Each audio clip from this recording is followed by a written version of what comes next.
Hey everybody out there, my name is Dragnix, and this is Overwatch Friday. This is where I discuss an issue within the gaming world and talk about it at length while I put a little bit of Overwatch footage in the background. Now normally I would have the giveaway results from last week and a giveaway to announce for this week, and that will come at the end of this video. The thing is, with this topic, I want to discuss it first and leave that information to the end.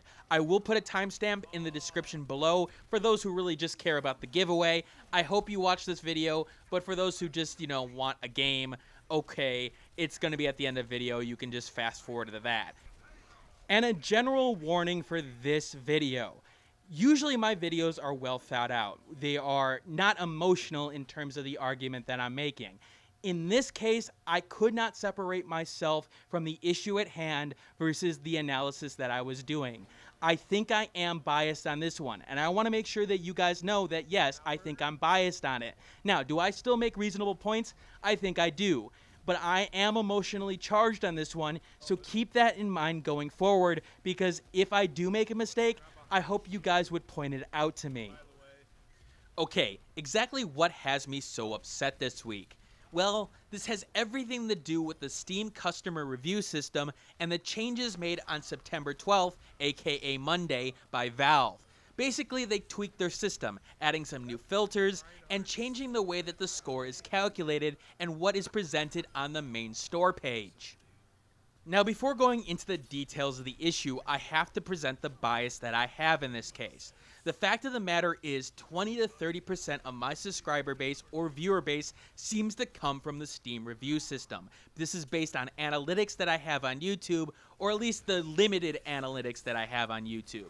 The fact is I can't exactly confirm that 20 to 30% didn't come from other sources in Steam, but the majority of the communication I have on Steam is via Steam reviews, and thus, that's where I'm getting that percentage from.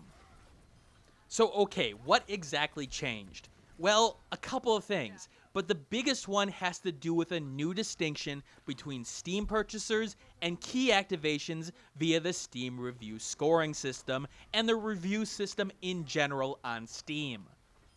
Now, the Steam purchasers one should be obvious. These are people who bought the game via Steam. But the key activations one actually has a couple of different types within it. First of all, anyone who bought the game via Humble Bundle, G2A, any third-party source, they are included in those key activations. That also includes keys obtained via Kickstarter. These are ones given by the developer to their Kickstarter backers in the case of, $15, $20 pledges that had a key associated with it. This also includes keys given away by the developer. Now, this could be a variety of reasons. For example, for this channel, it could include review keys, aka keys that are obtained before the game comes out, but are used to actually review the game, so more time is spent with the game before it releases, and that the review is available on launch for the consumers to take in that information. It's those third set of keys, for the variety of reasons those keys are given out, that's causing Valve to make the changes to the system.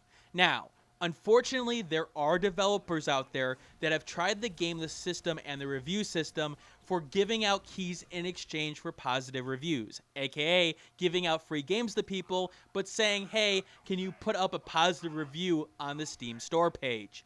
There is 160 titles that Valve has identified that have a substantially greater percentage of positive reviews by users that activated the product with a CD key compared to customers that purchased the game directly on Steam. So under Valve's new system, those reviews that come from those key activations don't count towards the main Steam scoring system. Basically, the review that you see in terms of the score now only has to do with Steam purchasers, aka people who purchase the game via Steam. In addition, when you go into the Steam store page, the default filters in question default to Steam purchasers. They don't default to key activations or the all purchase type. In addition, you have no way to configure this.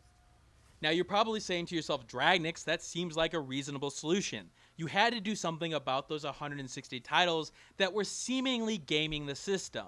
And to an extent, I agree with you. The fact is, you could abuse the Steam review system, making your game look mostly positive, when in fact, no one actually wanted to buy the game in question, and it was misleading consumers.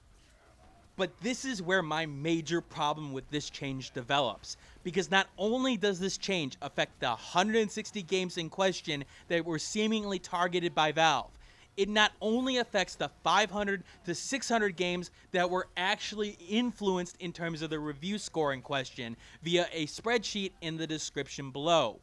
It affects every single game in the Steam library. So for the sake of this video, let's take the vlog post made by Steam, aka the more updates to the Steam customer review system, and go through it paragraph by paragraph, pointing out the problems with what Valve has said and what issues I see regarding the system they have put into place. First paragraph is an introduction paragraph talking about the changes they made back in May, that they'll be making changes upcoming that you'll talk about later in the vlog post. Thus, I'm not going to go into that paragraph in question. I'm just going to move on to the second paragraph. The second paragraph. We know that you have your own preferences in what information is important when you consider making a purchase. Remember that line for later on because it's going to be critical to my argument. So, today's update adds some options at the top of each game's review section where you can filter the reviews you see by language, purchase source, and whether the review is positive or negative. This will let you dig into different aspects of a game's reviews to see what other people have to say about the game and a summary of how positive those reviews are. Okay, no problems here in terms of that last part. Adding more information and more options for the user is good in my opinion. Granted, a majority of the users are always going to use a default setting, but the fact of the matter is, for those who want to use those advanced settings, more information and more tools is always helpful to a certain point. Okay, next paragraph. With the introduction of these new tools, we're setting the default filters to provide the most useful snapshot of a product's reviews for you. Stop. Okay, let's go back to the previous paragraph. We know that you have your own preferences in what information is important when you consider making a purchase. Okay, you understand that other people have different preferences. Some people are okay with the key activations, some others are not. But with that said, you're setting the default filters without a choice of being able to change them. Do you see the contradiction there, Valve? Hell, let's continue on in the next paragraph. We are also changing the default review score that we show at the top of each product page and in search results to not include reviews written by users that obtained the product through a Steam key. Okay, great, except for the fact that again, it's not configurable. For a person who wants those preferences and the information that they find important and want the ability to say all in terms of configuration, they don't have the choice. They have to do it every single time, and it doesn't give them the choice with the scoring question. Again, that score can make a difference. Go look at Mighty Number 9, for example. All the Kickstarter people. The fact of the matter is that Kickstarter people were probably harder on the game than other people because of the promises that were made and how the game didn't live up to those promises. And that information is useful. Now, don't get me wrong. I understand this is Valve's system. I understand they have the choice to set the default setting. But don't tell me that you know that we have our own preferences and what information is important, and in the same breath say, this is how it's going to be. Because again, there's a huge contradiction there, Valve, and you seem a little lazy in terms of your implementation because of it. And yes, I'm implying that Valve is lazy. The fact of the matter is I find 100 different ways that you could have done this that had more information, could have been easily done, but they took the easy way out. I'll go more into detail, but the fact is people are going to react to that last statement of saying that Valve is lazy, and I want to enforce the fact that yes, I think Valve is lazy. Moving on. When we introduced the Steam customer review system in November 26, 2013, our primary goal was, and still is, to help customers make an informed decision when considering the purchase of a new game. To achieve that goal, we put an emphasis on written reviews that encourage customers to share their experience in a game so that others can decide for themselves whether the game sounds like something they would enjoy playing. Okay, so this is your mission statement of the review system in question. Let's keep that in context going forward, because guess what? It's going to come up repeatedly. Next paragraph. As the number of reviews of any particular product grew, it became difficult to get a sense of whether customers were generally happy or unhappy with how well the game met their expectations. To make it easier to tell whether customers overall would recommend purchasing the game, we created a review score. We've intentionally kept this score as transparent as possible by simply calculating the percentage of positive reviews. Okay, nothing too problematic there. The fact is that they say that it was based on the percentage of positive reviews. They were transparent. There's nothing there that I would go against in terms of what they put forward. Okay, next paragraph. We know this review score has become a valuable shortcut for customers to gauge how well the game is matching customer expectations. But the review score has also become a point of fixation for many developers, to the point where some developers are willing to employ deceptive tactics to gain a more positive review score. Now, the second sentence is true. There are people out there who were manipulating the system. Hell, I'll link to, in the description below, an article I did for TechRaptor indicating that, yes, people were giving away review codes in exchange for positive coverage. But I want to go to the first part of this paragraph. We know this review score has become a valuable shortcut. I want to stop and focus on the review score portion of this. The shortcut is a good word for this. The fact of the matter is, when you see a game that has an overall very positive rating, you're going to take notice of it. But that doesn't mean you're going to purchase it. What it does is say, okay, some people have already gone through and said this game seems reasonable. Maybe you should go and look into it. And that's where the Steam written reviews and things like YouTube, Let's Plays, so on and so forth come into play. So you get more information to say, hey, this game seems okay for everyone, but is it right for me? So, okay, it's a shortcut, but the fact is, for people who are actually going to purchase the game, they may actually look at the reviews. They may look at the most helpful reviews based on user feedback. Things like 214 out of 229 people say they found this review helpful. In most cases, that means that that review was helpful. The fact is, they made a purchase decision based on that. Now, that's not always the case. Again, I will link this review and show exactly why, yes, that's not always the case. Goddamn recipes. But for the majority of cases, it seems to work. The fact is, if people find the information to be useful, even in the negative case, they will upvote it. And yes, the negative case will come up later in this video. Next paragraph reads about the majority of review score manipulation being seen by developers is through the process of giving out Steam keys to their game, which are used to generate positive reviews. Some developers organize their own system using Steam keys on alternate accounts. Some organizations even offer paid services to write positive reviews. I'll get to this later on in the vlog post because there's specific information that comes up in paragraphs that follow this one that I want to focus on that has more to do with the issue in question rather than what they've implemented here. Next paragraph. Steam keys have always been free for developers to give out or sell through other online or retail stores. That isn't changing. However, it is too easy for these keys to end up being used in ways that artificially inflate review scores. Now, while I don't like how the paragraph is worded, the idea of it being too easy, you're sort of dumbing down the issue in question. The fact is, this is more of a moral issue more than anything else. But yes, I understand that it is easy to give out keys and influence the score in question. But let's move on to the next paragraph where a lot more issues lie. An analysis of games across Steam shows that at least 160 titles have a substantially greater percentage of positive reviews by users that activated the product with a CD key compared to customers that purchased the game directly on Steam.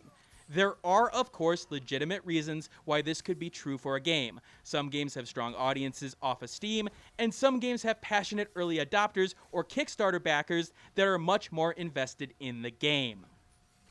Let's combine it with the next paragraph. but in many cases the abuse is clear and obvious, such as duplicated and or generated reviews in large batches, or reviews from accounts linked to the developer. In those cases, we've now taken action by banning the false reviews and will be ending business relationships with developers that continue violating our rules. Here's where things get very nasty for me in terms of my thoughts on this. 160 titles have a substantially greater percentage of positive reviews by users that activated a product with a CD key, specifically via an analysis that you made. Yet the solution you put into place, at least at a percentage level, not even at the level of, let's say, a Renowned Explorers International Society that doesn't seem to be affected, is about 500 to 600 games. That's a huge difference between 160 and 500, and I don't know how you made that determination. Why weren't you more specific? Hell, why not go after those 160 titles in question? Now, in some cases, you seem to do that, but in others, you seem to not. What exactly is the problem here? Why implement a solution that doesn't target those specific titles and is a little bit more broad and could catch other elements within it?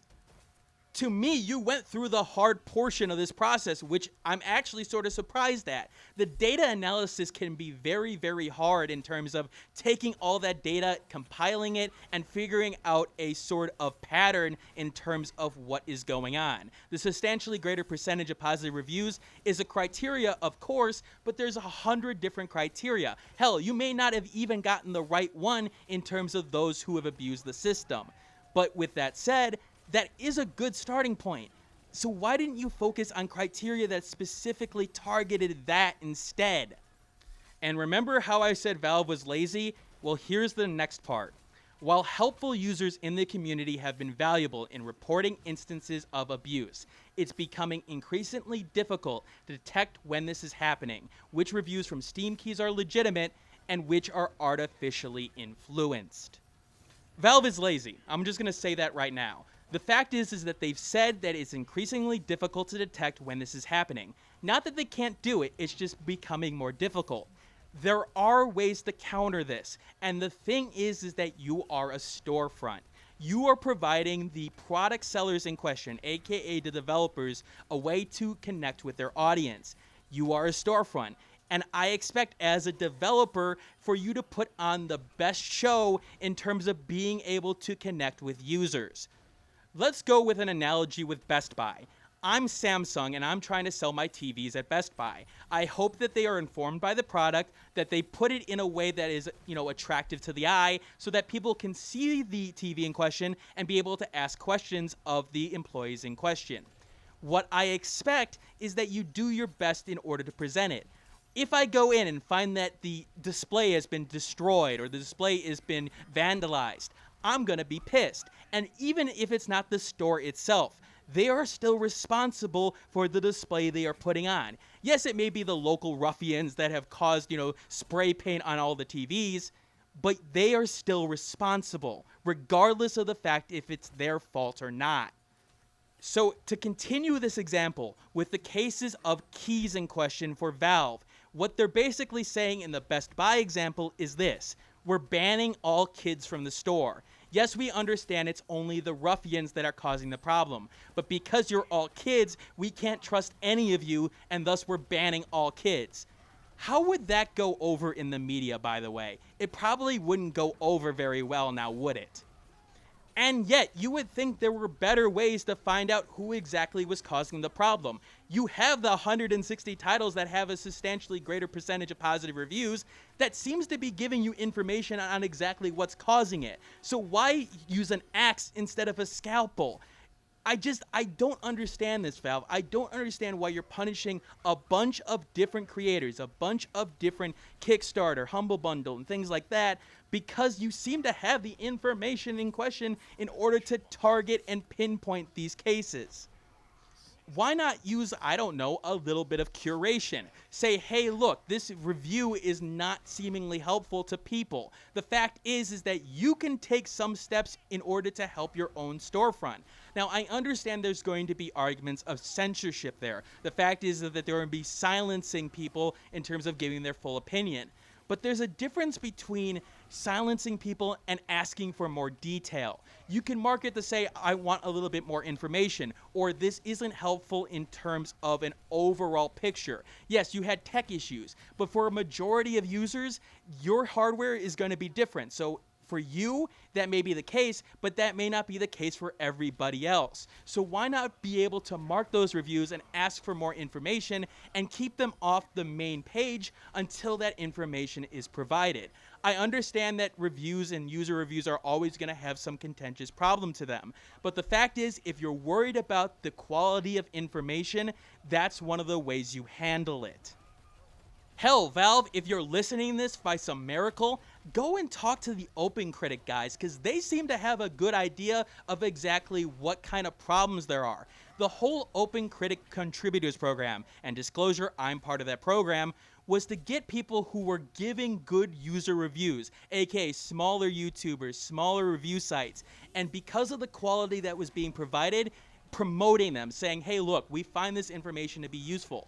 We want to be open to people, but we want this quality of information to be there. So if you want that from your system, why not take those steps? Why not ask people who seem to have an idea of what's going on in the industry?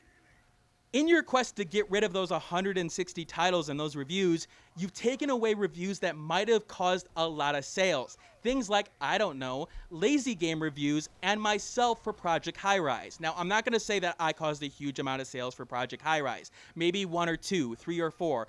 I don't know exactly. But the thing is, look at the information on these reviews. They seem to be detailed. I like to think that my reviews are detailed on the site and that it provides a lot of information for consumers. The fact is, I think somebody can make a wise purchase decision based on these 2 reviews. But most people won't see it because your default settings mean these reviews don't mean anything. You have to go into a secondary menu, and guess what? A majority of users won't do that. Hell, you seem to realize that yourself a couple of paragraphs down. Customers that receive the game from a source outside of Steam via a giveaway site, purchased from another digital or retail store, or received from testing purposes from the developer, will still be able to write a review of the game on Steam to share their experience. These reviews will still be visible on the store page, but they will no longer contribute to the store. Except that's not necessarily the case. They're visible if you go into a secondary filter now. They are not visible via the main store page. Again, you have to go into a secondary choice, and that secondary choice means a lot because a lot of customers are not going to do anything in terms of those filters, only specific ones. Oh, but we're not done because there's the last section of this vlog post, and boy, is it a doozy in terms of what it means for Valve, at least from my perspective. We are aware that these changes do not address all the feedback and suggestions presented by members of the Steam community. Well, that's for sure. We are working to address these other issues, which mainly pertain to the helpfulness of reviews. Okay, sure, let's go into those elements. There are some titles which the most helpful reviews don't seem to accurately match the general customer sentiment. For example, there are a couple of prominent titles that have review scores of positive, but all the reviews marked as helpful are negative. We need to look at these to figure out how to represent cases where the community has highly divergent opinions. My question to that is, why is that a problem? Just because you don't necessarily agree with all elements of a review doesn't mean it isn't helpful. A lot of those negative points are cases where, yes, there are problems with the game, and people are trying to inform users that, hey, there are problems to this game, and if you don't like this and you don't like that, it's not going to be for you. That's why they probably mark it as helpful. Yes, there are other people who maybe on a more basic level say, okay, this game is fun, and maybe these problems are something that I can, get out of my system. So why is it that the more helpful ones are seemingly a problem? It's not necessarily divergent opinions, it's the fact that they're more detailed and people are appreciating that. Hell, in my experience, when most of the reviews are positive in terms of a game and you have a negative review, it's actually going to have a lower percentage of helpfulness even if it's more detailed. That's because people are going to mark it as not helpful because they're fans of the game or think that the criticism is unfair. If you get a 60% or even a 50% helpfulness on a negative review, that's considered to be rather high. 70 and 80, that's absurd. That's most of the time you never see that. But the fact of the matter is, if you're getting that higher percentage, people are finding the information to be useful, even if they don't agree. There are some titles where a small group of users are able to consistently mark specific reviews as helpful, and as a result, can present a skewed perception of what customers are saying about the game. Okay, if there's a small group of users that are constantly marking specific reviews, you should be able to see that in the data. So I'm not exactly sure what the problem here is. You seem to have the information in question, but okay, you want to take your time. I understand that. It's not like you implemented a system that really affects reviewers as a whole. Oh, never mind. I'm getting a little bit, cranky at this point, ain't I? Some off-topic reviews get marked as helpful simply because they are funny. These don't appear to actually be helpful in determining whether you should buy the game, so we're working on some ways to better detect and filter out these. It's a good thing you didn't put a funny button there and hoped it would magically work in terms of getting rid of this problem. I'm being sarcastic, by the way. Yes, this is a problem. You have users involved and the lulls. Of course this is going to be a problem. You know what could help that? Curation. Final paragraph. We know that Steam customer reviews can only be valuable in aiding you as long as you can trust the data we're presenting. The changes made today target the main abuse we're seeing and give you more control over the information you see when evaluating a game. Bullshit. Bullshit, Valve. You made a solution in question that means the minimal effort of work on your part that sort of takes care of the issue but causes a whole bunch of different issues. You've put your hands up and said, we can't handle this anymore, and thus you just put a solution in place that chops the head off a bunch of people, including myself, unfortunately. There were hundreds of ways that you could have handled this in terms of helping out the information regarding the review system. Maybe I should be able to follow a reviewer, like, I don't know, the curator system, so that I can always see them available in terms of the review in question, regardless of keys or not. Maybe always show my friends, even if they have a key in terms of the implementation in question. I'm friends with them, I trust them, why not show that information by default? In the process of getting rid of these type of reviews that have positive effects but aren't necessarily helpful in a lot of cases, I went through the first 30 or 40 elements of that spreadsheet that was given by, I'm not exactly sure who the user was. I will give them some credit in the description below. But I went through them, and most of those reviews are marked as not helpful, or at least don't have a lot of helpful votes on it. Maybe 2 or 3, meaning that people aren't necessarily looking at it. So you created a system that gets rid of reviews that not necessarily helps the system, and you've also gotten rid of reviews like these. Reviews with a lot of information, with detail, where people can actually fact check against. People can go and see some footage via YouTube. Yes, a couple of these reviews are my own, but I'm including a lot of different types of reviews to show that, hey, there are a lot of people who are affected by this that provided a shit ton of information that now won't be available to the main public because you've hidden them. You've hidden all this good information that a consumer can use. I admit, I'm biased on this topic. I said that at the start of this video. The fact is that this really hurts the channel, and now I have to come up with a whole different plan, even though the channel wasn't doing that good to begin with. Yes, people say that, I need to go and promote myself more on Reddit, despite the self-promotion reviews. The thing on Twitter, things on Facebook, you need to change your style of content. My job as a reviewer, in my opinion, is to provide accurate information to consumers so that I can match games that will be good for them. Not necessarily for the entire audience, but good for a specific gamer. That is the reason for this channel. The fact that you did this goes against this entirely. And I'm not saying that you should be changing your entire system based on my complaint.